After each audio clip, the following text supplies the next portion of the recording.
Bro&Sis, gue mau cerita, semoga cerita ini menjadi inspirasi buat kita semua. Ada sebuah kisah, seorang anak muda yang sangat pinter membuat gedung sebagai arsitek. Ahli sekali dalam merancang bangunan, dan bahkan dia mengerti detail-detail tentang membuat bangunan yang kokoh, bagus, dan terlihat mewah. Tidak pernah bosan orang untuk melihat bangunan-bangunan hasil karyanya tersebut. Selama ini dia bekerja sebagai arsitek di suatu perusahaan milik pamannya. Melihat prestasi keponakannya yang begitu luar biasa, si paman terkagum dan ingin memberikan jabatan tertinggi agar generasi berikutnya dipimpin oleh keponakannya tersebut. Suatu ketika, si keponakan minta izin untuk keluar dari perusahaan keluarga tersebut dengan alasan dia ingin membuat usaha sendiri. Dia senang sekali kalau keponakannya bisa mandiri, tanpa bayang-bayang keberhasilan bisnis dari pamannya tersebut.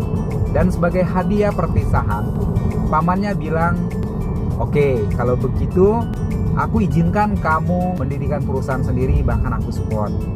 Namun, aku ingin kamu mengerjakan sebuah gedung terakhir hasil karyamu untuk menambah portofolio perusahaan kita.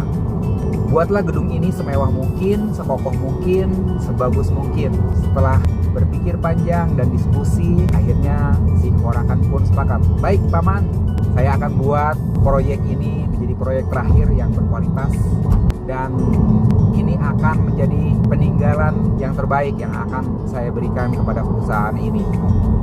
Singkat cerita, si keponakan melihat proyek ini memakan dana yang begitu besar karena semua bahan baku yang dibutuhkan adalah bahan baku berkualitas dengan harga yang premium.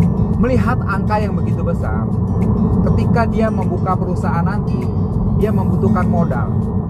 Dia berpikir bagaimana keuntungan perusahaan ini menjadi besar sekali, dan dia bekerja sama dengan vendor-vendor bahan baku yang terlihat kokoh, terlihat bagus, namun dengan harga terjangkau.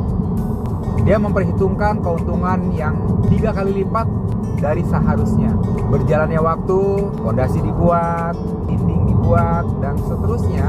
Dalam 1 tahun, gedung tersebut rapi karena si keponakan tersebut pun punya timeline bahwa dia akan menjadi pengusaha setahun setelah proyek ini selesai. Gedung pun selesai dibangun, dan pamannya ngecek bahwa gedung ini sangat mewah, bagus sekali.